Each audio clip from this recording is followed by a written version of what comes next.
All of you नमस्कार, राम राम। आज हम डिस्कस करने जा रहे हैं grade second paper 2018 group A का पेपर है ये। और इसमें जो मनोविज्ञान के 20 क्वेश्चन पूछे गए थे उनके फाइनल आंसर क्या माने गए बोर्ड के द्वारा, वो हम इस वीडियो में डिस्कस करेंगे। तो आज का जो क्वेश्चन नंबर फर्स्ट है कि सम्मान और प्रतिष्ठा व्यक्ति के लिए अभिप्रेरणा की तरह कार्य करते हैं। बात सही है, कोई दिक्कत नहीं है। ये जो प्रेरक हैं कौन से, सम्मान और प्रतिष्ठा, निम्नलिखित में से किस श्रेणी से संबंधित हैं, किससे रिलेटेड हैं? पर्सनल यानी व्यक्तिगत, दूसरा है सोशल यानी सामाजिक, तीसरा शरीर कार्य की, और चौथा आपका राजनीतिक। तो सम्मान प्रतिष्ठा ये सारे के सारे क्या हैं आपके, सोशल हैं। उत्तर रहेगा ऑप्शन 2। नेक्स्ट क्वेश्चन, व्यक्ति के व्यक्तित्व का अध्ययन करने की वह प्रविधि, यानी हमें क्या डिस्कस कर रहे हैं, हम व्यक्तित्व का अध्ययन कर रहे हैं। तो कौन सी ऐसी विधि है, प्रविधि है जिसके द्वारा उसकी जीवन शैली, व्यवहार, तौर तरीके, चाल चलन, विचार, भावनाएं आदि का अवलोकन हम कर सकते हैं। तो इसका क्या उत्तर रहेगा? पहला ऑप्शन है, इन्होंने डाला है प्रश्नावली, दूसरा है व्यक्तिगत अध्ययन यानी केस स्टडी, तीसरा आपका रेटिंग स्केल यानी निर्धारण मापनी, और चौथा आपका प्रोजेक्टिव यानी प्रक्षेपण। तो इस प्रश्न का जो सही उत्तर है वो ऑप्शन 2 रहेगा। व्यक्तिगत अध्ययन जो है, केस स्टडी जो है, ये व्यक्तित्व अध्ययन की ऐसी विधि है जिसके द्वारा उसके जीवन शैली है, व्यवहार है, तौर तरीके हैं, विचार हैं, भावनाओं का हम अवलोकन कर सकते हैं। तो इसका उत्तर ऑप्शन 2 रहेगा। नेक्स्ट क्वेश्चन आज का, निम्नलिखित में से कौन सी मुख्य प्रक्रिया बंडूरा के सामाजिक संज्ञानात्मक सिद्धांत से सम्मिलित नहीं है? मतलब जो बंडूरा की थ्योरी है, सोशल संज्ञानात्मक जो कॉग्निटिव थ्योरी है, तो उसमें कौन सा टर्म इन्होंने नहीं दिया है? पहला है अनुभवात्मक, दूसरा है अवधारणात्मक, तीसरा है धारणात्मक, चौथा है अभिप्रेरणात्मक। तो जब भी हम बंडूरा की बात करते हैं ARRR को याद करते हैं, अटेंशन, रिटेंशन, रिप्रोडक्शन, और लास्ट रीइंफोर्समेंट, या कई जगह यहाँ पे मोटिवेशन भी आ जाता है। तो यहाँ बिल्कुल मोटिवेशन है, ये कोई दिक्कत नहीं है। रिटेंशन भी है, पुनरुत्पादन, ये भी सही है। और धारणात्मक जिसको कहते हैं, धारणात्मक, रिटेंशनल का मतलब होता है धारणात्मक, और अटेंशन ये अवधान होता है, बिल्कुल सही बात है। लेकिन जो एक्सपेरिमेंटल है, अनुभवात्मक है, इस तरह की बातें अल्बर्ट बंडूरा के जो सोशल सामाजिक संज्ञानात्मक सिद्धांत है उसमें ऐसी बातें नहीं है। तो यहाँ पे राइट आंसर ऑप्शन ए रहेगा, क्योंकि यहाँ नहीं वाला पूछा है। अगला क्वेश्चन, निम्नलिखित में से कौन सा उच्च बुद्धि का संकेत है, यानी आपसे हाई इंटेलिजेंस की बात की है। पहला ऑप्शन, एक बुद्धि लब्धि परीक्षण में 105 अंक प्राप्त करना। कोई बालक है 105 अंक प्राप्त कर लिए, क्या ये हाई इंटेलिजेंस का मतलब हम कह सकते हैं, क्या संकेत है क्या?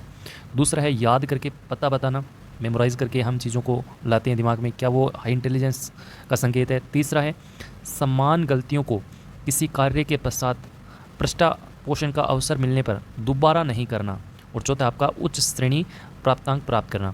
तो उच्च श्रेणी प्राप्तांक करना, 105 अंक प्राप्त करना, याद करके पता करना, तीनों लगभग एक जैसी सी बातें लग रही हैं, लेकिन यहाँ पे इसका जो सही सटीक आंसर है वो यहाँ ऑप्शन 3 रहेगा। नेक्स्ट क्वेश्चन, कि बालक जो अपने विद्यालय में अच्छा कार्य नहीं करते, प्राय अपने अध्यापकों की आलोचना करते हैं, समायोजन की यह जो रक्षा युक्ति है, यांत्रिकी है, वो क्या कहलाती है? तो पहला ऑप्शन है क्षतिपूर्ति, शोधन, औचित्य स्थापन, और चौथा है आपका प्रक्षेपण। सही उत्तर ऑप्शन डी रहेगा, यानी अपना दोष दूसरे पे डालना। सिंपल सी बात है, प्रक्षेपण रहेगा। क्षतिपूर्ति में क्या होता है, एक क्षेत्र में जो कमी रहती है उसको हम दूसरे क्षेत्र में पूरी कर लेते हैं। जैसे विद्यालय में अच्छा नहीं कर रहा वो, लेकिन खेलकूद में बालक अच्छा है, वहाँ पे क्षतिपूर्ति रहेगा। और औचित्य स्थापन का मतलब होता है हम असफलता के पीछे तर्क देते हैं, वो आपका औचित्य स्थापन होता है। और शोधन जिसको हम सब्लिमेशन कहते हैं, अपनी जो एनर्जी है वो किसी ऐसे सामाजिक एरिया में या किसी अन्य क्षेत्र में हम कन्वर्ट कर देते हैं, वो आपका शोधन रहेगा। तो यहाँ पे इसका सही उत्तर ऑप्शन 4 रहेगा। नेक्स्ट क्वेश्चन, सेल्डन ने सभी मनुष्य के शारीरिक आयामों को गोलाकार, मध्यकाय, लंबाकाय श्रेणियों में विभक्त किया है। एंडो, मिजो और एक्टोमॉर्फिक। व्यक्तित्व का यह सिद्धांत कहलाता है, कौन से से संबंधित है? ये टाइप थ्योरी है, ट्रेट थ्योरी है, या फिर मनोविश्लेषणात्मक है, या फिर घटना क्रिया विज्ञान का सिद्धांत है? तो ये दोनों ऑप्शन तो बिल्कुल कट गए, क्योंकि ये तो होंगे नहीं। मनोविश्लेषणवाद की जहाँ भी बात होगी सिगमंड फ्राइड आएंगे। सील गुण सिद्धांत से संबंधित नहीं है, ये सारे के सारे आपके प्रारूप सिद्धांत में आते हैं, यानी जिसको हम टाइप थ्योरी कहते हैं, जिसमें आपका यूंग भी आता है, हिप्पोक्रेट्स भी आता है, आपका सेल्डन भी आता है, क्रेसमर भी आता है। ये सारे के सारे टाइप थ्योरी से रिलेटेड हैं। तो यहाँ पे इस प्रश्न का जो सही उत्तर है ऑप्शन 1 रहेगा। अगला क्वेश्चन जो इस पेपर में पूछा गया, कि निम्नलिखित में से कौन सा कथन बालक और प्रौढ़ को हम इंग्लिश में कहते हैं एडल्ट, के संवेगों के बारे में सही नहीं है? यानी तुलना की है बालक की और एडल्ट की, संवेग से रिलेटेड की, किस में ज़्यादा होते हैं, किस में कम प्रभावशाली, किस में, वो सारी चीज़ें इसमें दे रखी हैं। तो सही नहीं है वो हमें देखना है, तो हम देख लेते हैं सही कौन कौन से हैं। बालक प्रौढ़ से अधिक स्वैच्छिक रूप से संवेगों को प्रदर्शित करता है, यानी the child freely express his emotion much more than adult, यानी एडल्ट की तुलना में बालक जो होता है अपने संवेगों को फ्री रूप से प्रकट करता है। तो ये बात तो बिल्कुल सही है, क्योंकि बालक में किसी प्रकार का डर ही नहीं होता और बालक में किसी प्रकार की शर्म भी नहीं होती है ना, तो ये बात सही है। दूसरा, बालक के संवेग प्रौढ़ों की तुलना में कम होते हैं, ये बात भी सही है। जैसे जैसे उम्र बढ़ती है संवेगों की संख्या बढ़ती जाती है। नेक्स्ट है, बालक प्रौढ़ की तुलना में क्षीण उद्दीपन के प्रति भी संवेगात्मक व्यवहार करता है। हाँ, ये बात भी ठीक है। और चौथा देखेंगे पर प्रौढ़ के संवेग बालक की तुलना में तुरंत परिवर्तित होते हैं।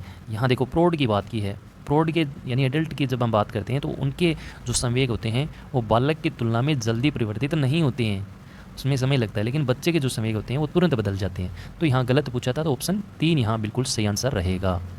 नेक्स्ट क्वेश्चन, अगला क्वेश्चन देखो, टोरेंस के सृजनात्मकता मापन। अब देखो ये नाम भी महत्वपूर्ण है, किसी न किसी एग्जाम में पूछा गया था, सृजनात्मकता से संबंधित कौन है आपके, टोरेंस। तो मापन के परीक्षणों में निम्नलिखित में से कौन सा कार्य संबंधित नहीं है। पहला है सामान्य वस्तुओं को असामान्य उपयोग, दूसरा है एक लंबी कविता को याद करना, तीसरा है चित्र निर्माण और चौथा है आपका पूछो और अनुमान लगाओ, आस्क एंड गेस। तो देखो मान लो ये प्रश्न आपको नहीं आता, फिर भी आप क्रिएटिविटी यहाँ सृजनात्मकता की बात की है, तो इनमें पहचान लो सृजनात्मकता की इसमें कौन कौन सी बातें रिलेटेड हैं। जैसे कोई सामान्य वस्तुएं हैं उनको हम असामान्य यूज कर देते हैं, तो यहाँ तो क्रिएटिविटी आपको नज़र आ रही है। कोई भी अनावश्यक चीज़ें हैं उनसे हम उपयोगी चीज़ें बना देते हैं, तो वो क्रिएटिविटी का भाग है। एक लंबी कविता को याद करना, देखो मेमोराइज़ करना किसी चीज़ को, ये 1 मिनट के लिए सोचेंगे अगला देखेंगे, पर चित्र डिज़ाइन करना ये बिल्कुल क्रिएटिविटी होती है इसमें। पूछो और अनुमान लगाओ, तो ये भी आपकी क्रिएटिविटी का भाग है। यहाँ सही उत्तर ऑप्शन 2 रहेगा। एक लंबी कविता को याद करना ये सृजनात्मकता से उतना संबंधित नहीं है, तो यहाँ पे सही उत्तर ऑप्शन 2 रहेगा। नेक्स्ट क्वेश्चन, निम्नलिखित में से कौन सी अवस्था में शारीरिक विकास की दर सबसे धीमी गति से होती है। देखो सबसे धीमी गति की बात है, शारीरिक विकास की बात है, सीधा उत्तर आपका ऑप्शन 2 रहेगा, बाल्यावस्था। नेक्स्ट क्वेश्चन, केटल का संस्कृति मुक्त परीक्षण बुद्धि का एक प्रकार का परीक्षण है। बहुत अच्छा क्वेश्चन है, शायद आज की 20 प्रश्नों में सबसे अच्छा प्रश्न। तो इसमें इसका जो सही उत्तर है वो रहेगा आपका ऑप्शन 2 रहेगा, इसका जो सही उत्तर है वो आपका ऑप्शन 3 रहेगा, अशाब्दिक परीक्षण रहेगा।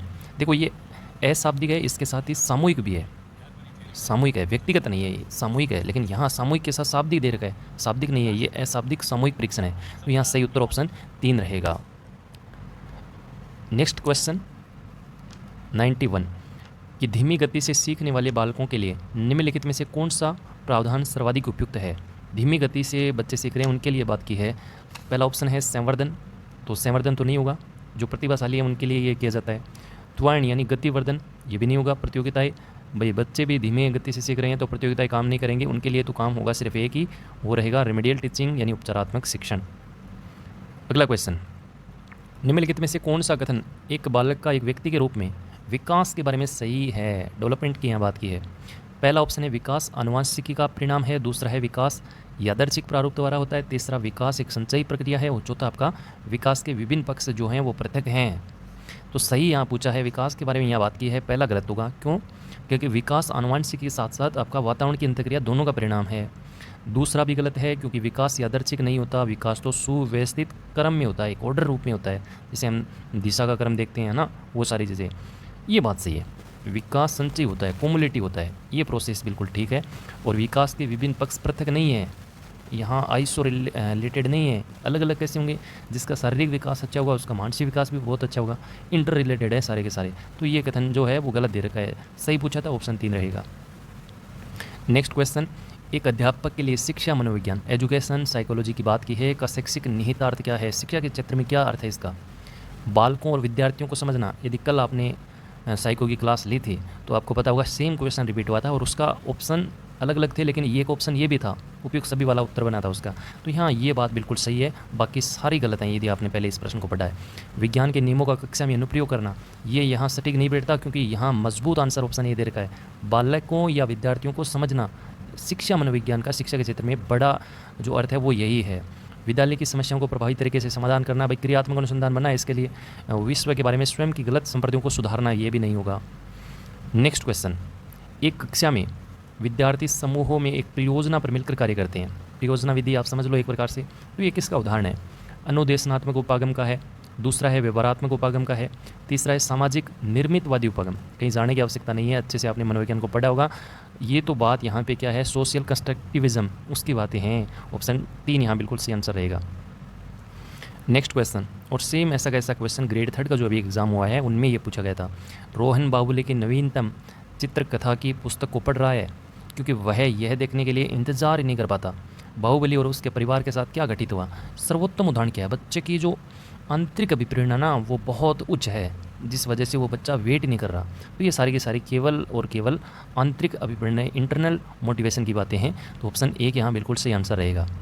और ये प्रश्न तो बिल्कुल आपका फैक्ट बेस्ड प्रश्न है। सीधा तथ्य है कि बुद्धि के त्रितंत्री यानी ट्रिआर्किक सिद्धांत के अनुसार आपकी बुद्धि विश्लेषण, सृजनशील और व्यवहारिक रूप के अंतर्गत आती है। बुद्धि के इस सिद्धांत का विकास किया गया। तो सीधा उत्तर पड़ा आपका स्टर्नबर्ग के द्वारा। ऑप्शन 2 यहाँ बिल्कुल आंसर सही रहेगा। हार्वर्ड गार्डनर 1983 में उनका जो सिद्धांत है बहुबुद्धि सिद्धांत यानी मल्टी इंटेलिजेंस सिद्धांत, तो वो आपका बहुबुद्धि का सिद्धांत था। थ्रस्टन समूह कारक की बात करते हैं और एडवर्ड ली थोर्नडाइक वो आपके व्यवहारवादी हैं। अगला प्रश्न, निम्नलिखित में से कौन सा कथन शिक्षा मनोविज्ञान की प्रकृति से संबंधित नहीं है। बहुत अच्छा क्वेश्चन है। एजुकेशन साइकोलॉजी यदि आप पढ़ते हैं तो उसकी प्रकृति किस तरह की होती है, उसका एक लिस्ट मैंने आपको टेलीग्राम पे डाली थी, वो आप देख लेते हैं तो उससे रिलेटेड प्रश्न आपका गलत हो ही नहीं सकता। उसमें आपका एक शब्द आता है मानकी, जिसको हम नॉर्मेटिव कहते हैं। ये आपका शिक्षा मनोविज्ञान की प्रकृति के संबंध में सही नहीं है। बाकी सोशल मनोविज्ञान है, धनात्मक है, व्यवहारात्मक है, ये सारी चीज़ें इसके अंदर आती हैं। इसको आप डायरेक्ट भी याद रख सकते हैं। फिर से ये रिपीट हुआ क्वेश्चन है, 2-3 बार पहले भी आ चुका है। चलिए आगे बढ़िए। 98 क्वेश्चन, कॉलम फर्स्ट को कॉलम सेकंड से मैच करना है। मनोविश्लेषणवाद, व्यवहारवाद, गेस्टाल्टवाद और आपका निर्मितवाद। यहाँ पे CL हल है, वाइगोत्स्की है, सिगमंड फ्राइड है, मैक्स वर्दिमर है। देखो सबसे ईजी तो पड़ेगा आपका मनोविश्लेषणवाद के लिए सिगमंड फ्राइड, कोई दिक्कत नहीं यहाँ तक। और गेस्टाल्टवाद की हम बात करते हैं तो मैक्स वर्दिमर, कोफका, कोर्ट लेविन ये आते हैं। तो इसका मतलब 2 तो बिल्कुल सही है और 1 में C हो जाएगा। बाकी की भी हम बात ही कर लेते हैं सीधा डायरेक्ट। आपका व्यवहारवाद CL हल हो जाएगा। और निर्मितवाद की बात करें तो वाइगोत्स्की, आपके जीन पियाजे, ये सारे निर्मितवाद की बात करते हैं। तो यहाँ आप देख लो 1 में C है, 2 में आपका A है, तो ऑप्शन 3 यहाँ बिल्कुल सही आंसर रहेगा। ये भी अच्छा प्रश्न है। विगत अधिगम द्वारा वर्तमान अधिगम का धनात्मक सरलीकरण यानी जो हमने पुराना ज्ञान है, पूर्व ज्ञान है, पास्ट एक्सपीरियंस है, उसका हम नवीन ज्ञान के अंदर वर्तमान जो अधिगम है उसमें हम सरलीकरण कर रहे हैं। उदाहरण के रूप में इन्होंने बताया कि जैसे योग द्वारा गुणा में सहायता करना, जोड़ वाक्य आते हैं, गुणा में ईजी कर रहे हैं, वैसे तो ये सकारात्मक है। इस प्रकार के अधिगम स्थानांतरण क्या कहलाता है? अनुबंधात्मक स्थानांतरण, दूसरा है अनुक्रमिक स्थानांतरण, तीसरा है आपका द्विपार्श्विक स्थानांतरण और चौथा आपका ऊर्ध्वाधर। देखो शरीर के अंगों से संबंधित द्विपार्श्विक ये तो होगा ही नहीं। ऊर्ध्वाधर एक क्षेत्र से सीखा हुआ ज्ञान उसी क्षेत्र में हम करते हैं, वो भी नहीं हुआ। इसका मतलब इन दोनों में होगा और इन दोनों में इसका जो सही आंसर है ऑप्शन 2 रहेगा, सिक्वेंशियल ट्रांसफ़र। ये इसका बेटर आंसर है जो बोर्ड ने इन्होंने माना है। लास्ट क्वेश्चन आज का, बालकों के आत्म संप्रदाय विकास के लिए निम्नलिखित में से कौन सा तरीका उपयुक्त नहीं है? कौन सा तरीका उपयुक्त नहीं है और किसकी बात कर रहा है? आपका आत्म संप्रदाय की बात करता है, जिसको हम सेल्फ कॉन्सेप्ट कहते हैं एक बच्चे के लिए। तो समस्याओं से बचने के लिए सलाह देना। देखो पहला अगर आपने गौर से समझ लिया तो आगे जाने की ज़रूरत नहीं है। कोई भी समस्याएं आ रही हैं बच्चों को, हम उससे बचने के लिए सलाह दे रहे हैं और बात हम आत्म संप्रदाय की कर रहे हैं, तो कैसे सही हो सकता है? आप भी समझ लो। तो इसका मतलब यही आंसर होगा, क्योंकि नहीं वाला पूछा है। बाकी के भी देख लेते हैं। बालकों को निर्णय लेने की स्वतंत्रता देना, ये बात सही है। व्यवहार के लिए स्पष्ट सैद्धांतिक पथ स्थापित करना, क्लियर गाइडलाइन देना, है ना, ये बात भी सही है। चौथा ऑप्शन आपका बिना शर्त के स्वीकार्यता और प्रेम को संप्रेषित करना, यहाँ बिना शर्त की बात की है तो बिल्कुल सही है। तो यहाँ इसका ऑप्शन 1 बिल्कुल आंसर सही रहेगा। अब देखो ये तो आपके 20 क्वेश्चन हो चुके हैं, कितने प्रश्न सही हुए वो आप कमेंट में जरूर रखिएगा। उससे पहले आज एक प्रश्न आया था उसके बारे में आपको थोड़ा सा समझा देता हूँ, क्योंकि बहुत अच्छा क्वेश्चन है, कई बार आता रहता है, थोड़ा सा समय लगेगा। बुद्धि परीक्षण की बात करें और मोटा मोटा बताऊँगा मैं। इसमें आपके आते हैं, एक तो आता है व्यक्तिगत, थोड़ा सा समझ लेना, कुछ चीज़ें याद रह जाएंगी क्योंकि यहाँ से डायरेक्ट क्वेश्चन आता है। एक होता है आपका सामूहिक, बहुत कंफ्यूज करता है ये सारी चीज़ें आपको। और व्यक्तिगत में मैं 2 भागों में बांट लेता हूँ। एक तो इसको शाब्दिक, और शाब्दिक को आप भाषात्मक भी कह सकते हैं, यानी जो शब्दों का ज्ञान रखते हैं। और एक हो जाएगा अशाब्दिक, जिसको हम क्रियात्मक कह सकते हैं, जो भाषा का नॉलेज नहीं रखते हैं, जैसे अनपढ़ वगैरह। और सेम ऐसा ही यहाँ पे हो जाएगा। यदि आप वीडियो रेगुलर देख रहे हैं तो मेरा एक प्रश्न का उत्तर भी आप देना कि प्राय जो बालक होते हैं, ये प्रश्न रीट में आया हुआ है कि प्राय जो बालक होते हैं उनमें कौन सा बुद्धि परीक्षण बेस्ट रहता है, केवल इन चारों में से बताना है। व्यक्तिगत रहता है, सामूहिक रहता है, शाब्दिक रहता है, अशाब्दिक रहता है, मिला के आपको बताना है कौन सा बेस्ट रहता है। प्राय बालकों की बात कर रहा हूँ मैं, प्राय बालक की। अब मैं थोड़ा सा आपको बता देता हूँ कि शाब्दिक और व्यक्तिगत में कौन सा आएगा। देखो, एक तो आएगा इसमें बिन्ने वाला, शॉर्ट में लिख रहा हूँ बिन्ने साइमन वाला। एक आएगा इसमें स्टेनफोर्ड बिन्ने परीक्षण। एक इसमें आ जाएगा आपका टर्मन मोरिल परीक्षण जो है, टर्मन मोरिल। और एक इसमें आ जाएगा आपका गोडार्ट। मोटा मोटा आप ये चार तो याद रखिए, गोडार्ट परीक्षण। और एक बार मैंने आपको इनकी ट्रिक भी बताई थी कि याद रखो, नहीं हो तो ऐसे लिखो, बिन्ने टर्मन का गोडा फोड़े, है ना। इससे थोड़ा आपको याद हो जाएगा, बिन्ने वाला, टर्मन वाला, गोडार्ड वाला, और ये फोर्ड से आपका स्टेनफोर्ड वाला। ये तो हो जाएंगे शाब्दिक व्यक्तिगत। अशाब्दिक में आपको दो याद रखने हैं, एक तो भूल भुलैया परीक्षण, रीट में आया हुआ है भूल भुलैया परीक्षण, और एक आप वेस्लर वैल्यू वाला जो है आपका, वो इसमें आ जाएगा। इसी के साथ एक आप भाटिया, ये इंपॉर्टेंट है, भाटिया बैटरी परीक्षण। और बस 3 काफ़ी हैं। और इसकी ट्रिक मैंने एक बार आपको बताई थी कि भाटिया वैल्यू भूल गया, भाटिया से आपका हो जाएगा भाटिया, वैल्यू से हो जाएगा आपका वेस्लर वैल्यू हो जाएगा, और भूल से हो जाएगा आपका भूल भुलैया। अब आओ इस तरफ सामूहिक की बात करें तो एक तो देखो आर्मी, इसमें एक तो यही आएगा आर्मी अल्फ़ा, और इधर आ जाएगा आर्मी बीटा। ये दो तो आप ध्यान रखना, अल्फ़ा वाला शाब्दिक में जाएगा, बीटा वाला अशाब्दिक में जाएगा। इसी के साथ इसमें आपके सेना वाले कोई आ जाए, जैसे नौसेना वाला आ जाए, तो वो आपका शाब्दिक में जाएगा। बस इसमें इतने याद रखो, इसमें याद रखो 2-3। जैसे मैं कह दूँ, एक तो आर्मी बीटा हो गया, और एक इसमें आप रखो शिकागो क्रियात्मक जो परीक्षण है, क्रियात्मक परीक्षण, एक तो ये याद रखो। एक इसके साथ रेवन का जो प्रोग्रेसिव मैट्रिसेस है, रेवन प्रोग्रेसिव मैट्रिसेस, ये भी इसी में आता है। और एक आपका ये जो एग्ज़ाम में आया था, केटल का संस्कृति मुक्त परीक्षण। अब इधर वाले सारे याद हो गए तो इनके ट्रिक की आवश्यकता नहीं है, क्योंकि ये याद ही रह जाएंगे। आर्मी बीटा वाला अशाब्दिक में, सामूहिक में जाएगा, शिकागो वाला हो जाएगा, रेवन का प्रोग्रेसिव मैट्रिक्स हो जाएगा, और केटल वाला हो जाएगा। उम्मीद कर रहा हूँ आज का ये सेशन आपको पसंद आया होगा। फिर मिलते हैं कल एक नई क्लास के साथ, तब तक के लिए हंसते रहे, मुस्कुराते रहे, बाय बाय, टेक केयर।